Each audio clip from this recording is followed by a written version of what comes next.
Hi, my name is Rakupenda, and welcome to my journey to Tuner Mill All. This is the 0th episode, just sort of starting the series here, sort of milestone rather than from the beginning. Like I'm not starting from scratch.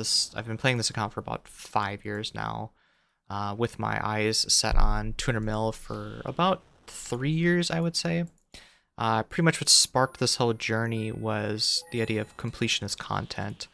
Um, I'll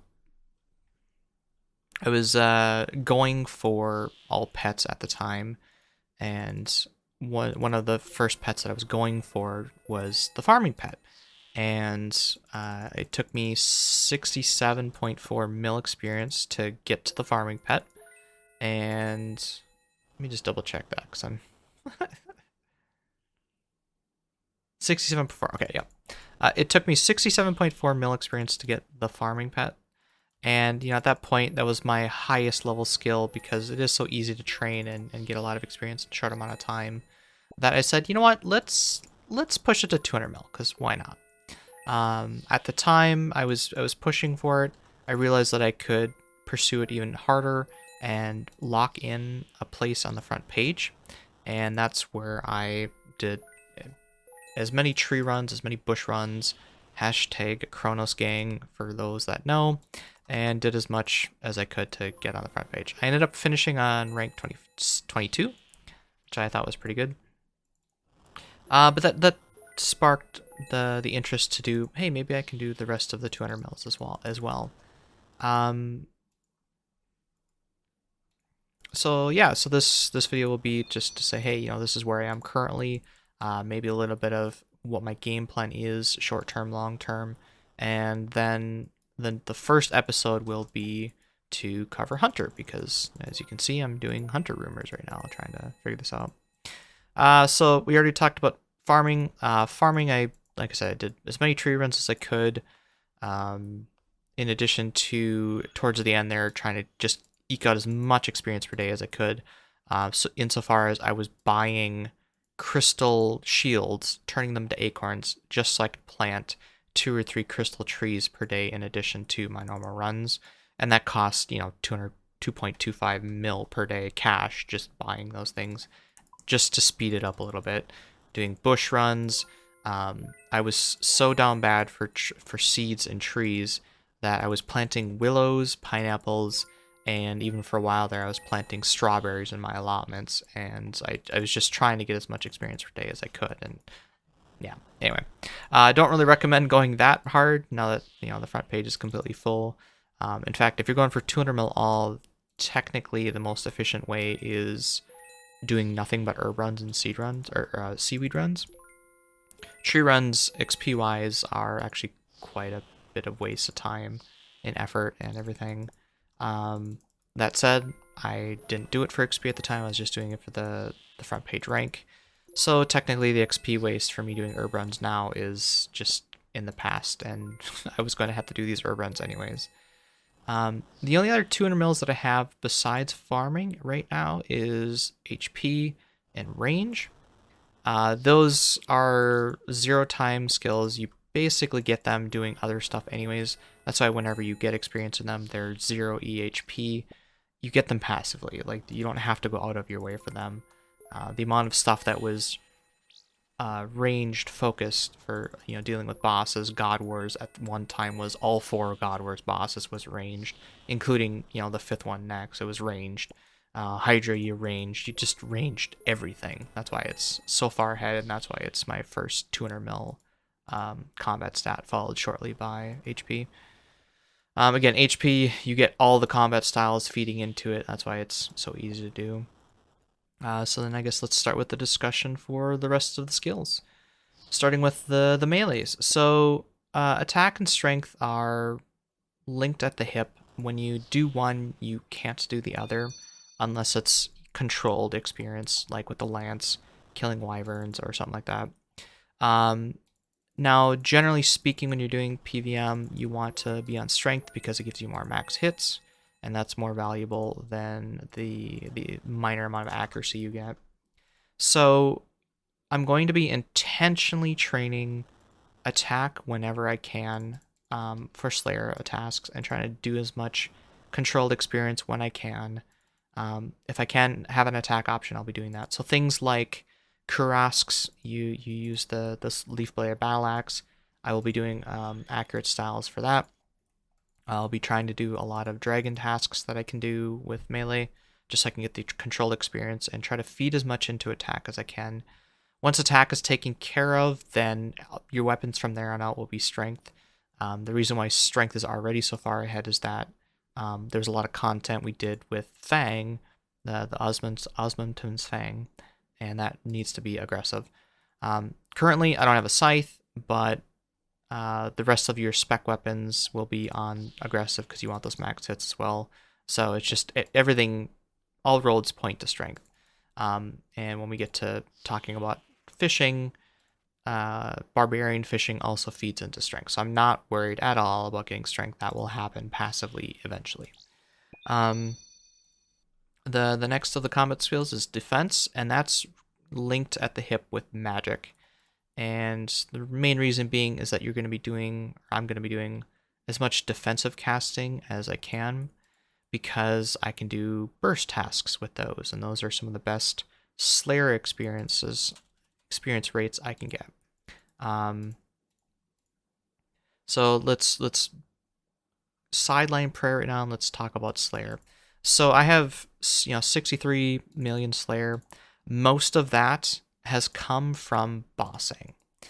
You can look me up on the high scores, but I'll just throw out a few numbers just kind of get an idea of what I'm talking about here. So I've got about 6,900 Hydra, task only, obviously, 800 Sire, 5,600 Kelphite Queen, which is mostly on task, the Krill, the Kree, the DKs, Serb, Kraken, 7,000 Thermi. The list goes on and on. Basically, if it was on task and I could do it on task, I tried to focus on that. So most of my Slayer experience right now is from bossing, not so much on the Catacombs burst Slayer stuff. So going forward, given that most of those bosses are done, I have all the Slayer boss pets. I still need to go for the Jad pet, the Zuck pet, and the Dazar collection log. But for the most part, I have all the pets, so it will be focused more on general actual Slayer, like burst tasks and that sort of stuff. That said, if there is a collection log item that I can do on task, I will be extending and doing those tasks as much as I can to double up and be more efficient. I might as well be getting Slayer experience while I'm going for those items rather than just doing those items after the fact. So that would be the Metal Dragons, Myth Dragons for the full helm. The Addy and Rune Dragons are extended for the Metal Slices. We're going to be doing Grotesque Guardians, even though I have the pet for the jar. And we're doing as much Catacomb Slayer as we can to try and get that Jar of Darkness from Skatizo.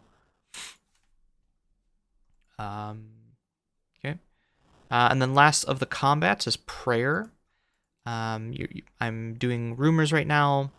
One of the main reasons I'm doing Rumors is because there's a huge prayer reward component from it. But the general idea with prayer is that I'm going to try to stack up as much passive experience as I can from Slayer. I only have one of the DK pets, and so I'm expecting to probably kill another 20,000 DKs total, because I don't plan to camp just one. I plan to just do all three in rotation until I have all the pets. The Necreal's task is now a pretty decent amount of prayer experience. Basically, everything nowadays gives some sort of prayer experience, even if you're just automatically scattering ashes. Like, for instance, Krill, I bring the Ash Sanctifier with for that. I probably have at least 3,000 kills to go until I have the pet. There's so much passive prayer experience that I don't really have a game plan. I don't plan to make a game plan until Slayer is taken care of, because then I'll know, okay, how much left do I need to actually do? Okay, so let's talk about woodcutting and construction, because they're kind of linked at the hip right now. So I need about 135 mil construction, and currently the plan is to let Kingdom stack up as much mahogany logs as I can. If I were to go out and chop mahogany logs, I can get about 450 an hour or thereabouts. And so if I need about 1 million mahogany planks, that means I'll be getting like 125 million wood cutting from doing that.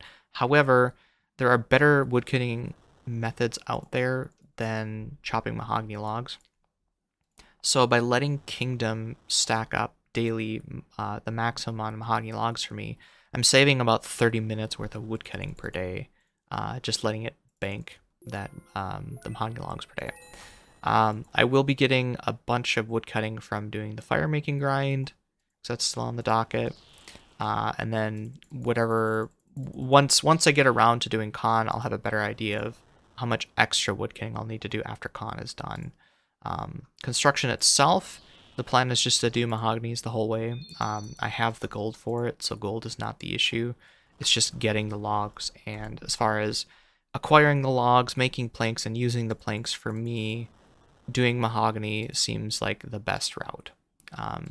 Mahogany Homes is already done, so the plan is just to do in-house as much as possible. We recently got an update where you can left click in your house now, so that has certainly made that more appealing. And then whatever's left on wood cutting after construction's taken care of will probably be something like Soliceps, because they're over 100k an hour and relatively low intensity. Or maybe there's Forestry Part 7 at the time. Who knows? Let's see. So the next skill we'll talk about is Runecrafting. So I've already done Guardians of the Rift. It's green logged. So the last 170-ish mil, I don't know where it's going to come from. I currently have about 5 million pure essence saved up from various sources, mainly chambers. And so that can turn into 50 mil if I turn them into lava runes. Or I could do natures or something. I don't know what I can use with that. So then the question is, where's the other 120 come from? And the answer is, I don't know. It might be a mix of Zaya Runecrafting. It might be going back to Guardians of the Rift post Greenlog, because it is, an interesting activity to do. We'll see. That's probably a few years out before I really bring that back into focus and think about what I want to do with that. That's the whole left column. Next we should talk about Herblore and crafting, because they're somewhat related, because they're related through farming. So right now I think I'll be getting about 12 mil herb XP or thereabouts from doing Hunter here. And so there's still about 70 mil left-ish that I need to come up with. And primarily that's going to be coming from herb runs. And I don't have nearly enough seeds to do that, but I'm hoping that with farming contracts, bridging the gap, doing farming contracts daily, that I can recoup some of those seeds and replenish them as needed. On a similar note, crafting, I am currently in the process of banking the giant seaweed that I need for to bank about 100 mil worth of crafting. It's not going to be enough to get me to 200 mil because I'm only at 72 right now, but I figure that there will be enough passive income. There'll be enough passive sources of crafting through charged orbs and gems from PVM and that sort of thing that I think I'll be able to bridge the gap passively by the time I get to that point. I currently have about 100,000 seaweed. I think I calculated I need about 135,000. So in the next couple months, I should have the seaweed needed for that. Relating that now to mining. I've been passively mining stars as needed, as I need AFK activities on the side to generate the couple 100,000 Stardust I need. I'm using that with the charged ring as I'm farming, as I'm collecting the sandstone. I need about 880,000 buckets of sand to cover that 100 mil crafting that I'm planning to get. Now, again, that's I don't know when I'm going to have the sand to be able to do that, but it's just, as I feel like doing some mobile AFK stuff, or low intensity stuff on mobile is how I'm currently planning to accumulate that over time. As well as, letting Bert give me 84 buckets per day. So it's similar to Kingdom, where the longer I delay doing that grind, the less work I actually have to do because it is passive. Not that Burke gives you a whole lot, only 84 per day, but you know. And then I'm hoping that in the next couple of years we'll see some sort of crafting minigame. We're about to get an Herblore minigame, and looking at the remaining skills, it makes the most sense to me that crafting is probably next on the docket. The most obvious thing would be, hey, let's make a jewel crafting minigame. You got all these cut gems from all this PVM we've been giving you, so hey, here's a minigame to use them up, that sort of thing. I'm hoping, like, it's not announced or discussed or probably even on their radar yet, but I'm hoping that by delaying that maybe someday we'll have a minigame like that for me to dump my gems into. If not, and it comes around the time that I want to finish 200 mil crafting, I do have enough cut gems currently to bridge the last 20-ish mil, so by banking the 100 mil in glass, I can certainly finish it out. So since we're talking about mining, let's continue on that. I think I'll be getting 12 to 15 mil mining from the sandstone, which then leads 160-ish mil. I gotta be honest, mining is by far my least favorite skill.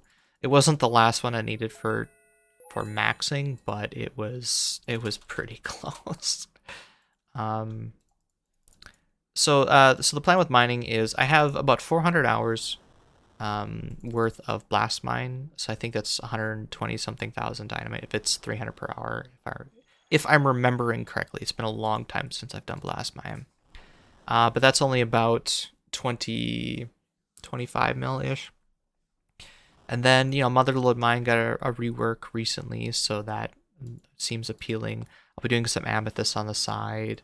If I do any Zaya runecrafting, you get about 10% of the runecrafting experience in mining. Mining has a lot of choices. You got star mining as well. There's so much random stuff that you can do with mining that I'm not too concerned with it. It's just a big time sink is really all it is.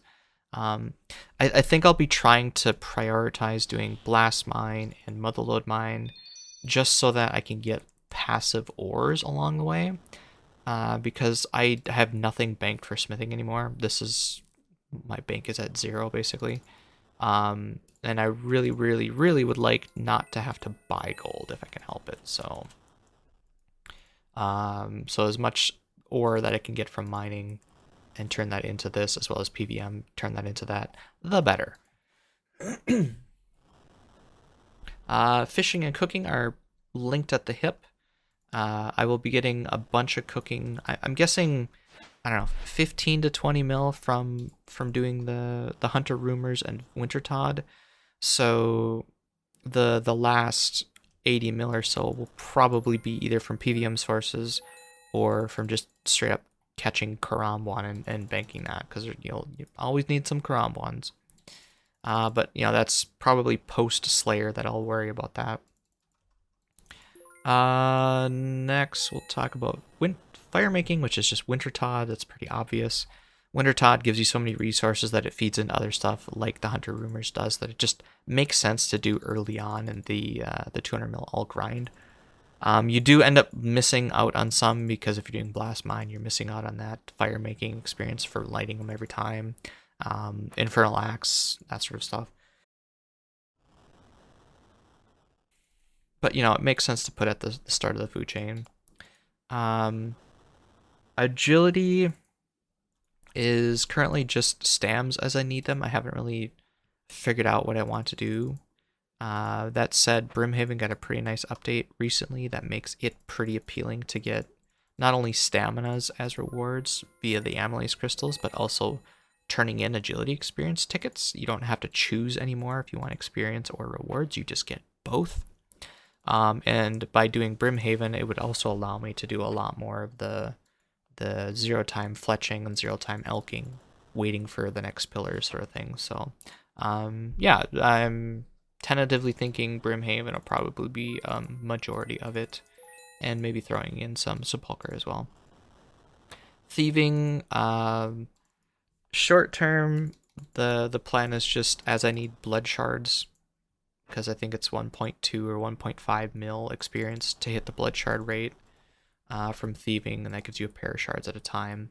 If I don't have Dragonstone armor by the time I run out of crystal shards, the plan might be to do some enhanced teleport seeds, because those are, for the pair of them, you get 200 shards per hit of the table, so that could also be the majority of where those two come from.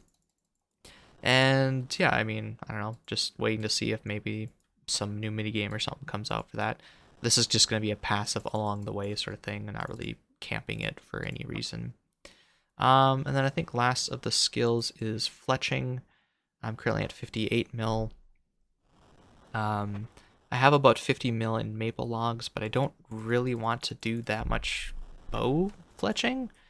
I have been using up the yew and magic logs and stringing them with the daily bowstrings, but I have a lot of AFK mobile time dedicated to just doing the glass that I'm not sure that I want to do another 800,000 plus maple logs on top of that, but we'll see.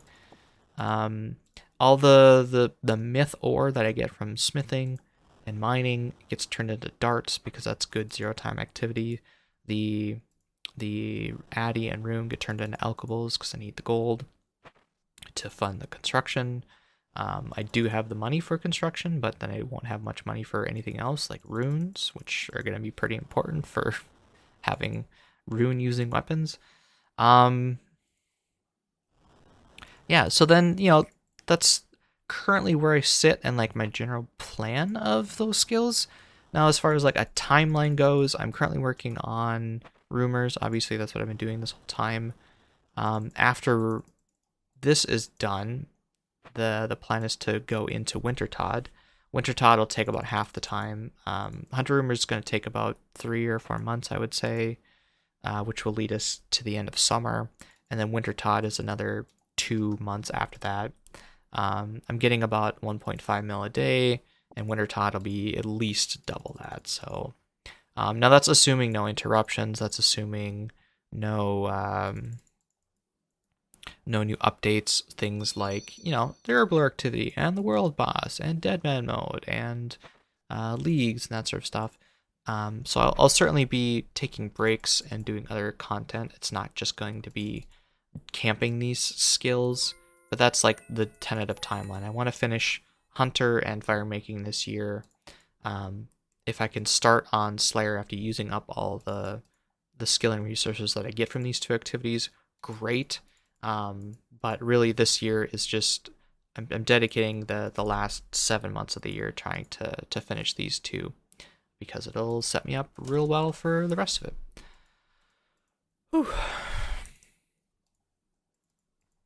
That's a lot. Yeah, so I do have to acknowledge that a lot of people probably don't have 200 mils on their horizon, their goals, or any of that stuff, and I fully acknowledge that. I really do. Like, just looking at the high scores now, we've only had 3 Ironman that got 200 mil all. I'm at 2 point whatever bill this is, and I'm on second page. Like, nobody's really doing this. It's probably not going to appeal to a very large audience. I don't care. This is really to document it for myself, similar to what I did for the Chambers 2+1 video. If you haven't seen that, check it out. So that when I look back on this, I can go, yeah, that's right. That's how I did it back then. Right. Okay, cool. Because I look back on the first 5 years of this account, and I didn't really document a whole lot. Like, I took a lot of notes. You can see here on the side, I have all these notes for KCs. I've got things, and experience rates, and overall goals and that sort of stuff. But like, I don't really have a good timeline for that aside from what I have on Twitter, posting what I got when I got it, loot tables, that sort of thing. But it's like a snapshot in a long process that I just, looking back on it, it doesn't do as much justice as like actually seeing me go through and explaining it like that 2+1 video did. So I really want to try and document the rest of this 200 mil all grind, and maybe we'll sprinkle in some key achievements that we get along the way, as well as that, like things like, oh yeah, I finally got my scythe sort of thing. I don't know. But I want to leave you with an idea, something that I learned a few years ago, and the idea is do not focus on efficiency. I know I was talking in here about, hey, this is probably more efficient to do this. It's more efficient to do farm runs for herbs and get your 200 mil that way rather than trees. But at the end of the day, the thing I learned is that if you play at 70% efficient for 10 hours, you're going to make more progress than the guy that plays 100% efficient, burns out, and quits after an hour. So when people ask, hey, what's the best way to do this skill? My answer is, and always will be, whatever way you can stand doing the longest and get the job done. If you like Zaya Runecrafting and that's what you want to do for 99, great. If you like fletching, making your own bowstrings, stringing your bows, and selling them 5 a world until they're gone, do it. At least you're making progress, you're making steady progress, and you're going to get the job done eventually. And with that, we will wrap up this 0th episode. The first episode will be on Hunter and Hunter Rumors, because that is the grind I'm currently working on. And we'll go over in more detail, like how to set it up, why I chose this path, how I got all 200 mil experience, including the 50 mil prior to this, and just, again, the whole journey of 200 mil, and hopefully it'll be a shorter video than this one. Anyway, thank you for watching, and we'll see you in the next video.